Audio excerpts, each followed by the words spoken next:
doken kate ang lutina ipon bang dulupu ko ani ninga chethe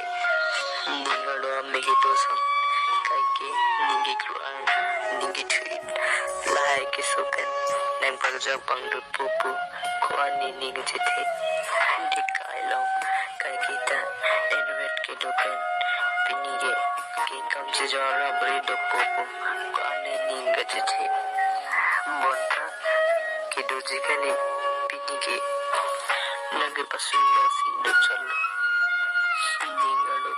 ningi tweet ame ke dosa ningi krua lai ke soken da ka choma ke dojikani pinige ningalo ame no andara basi do chalo nolomti kasihulolo sitanage nipan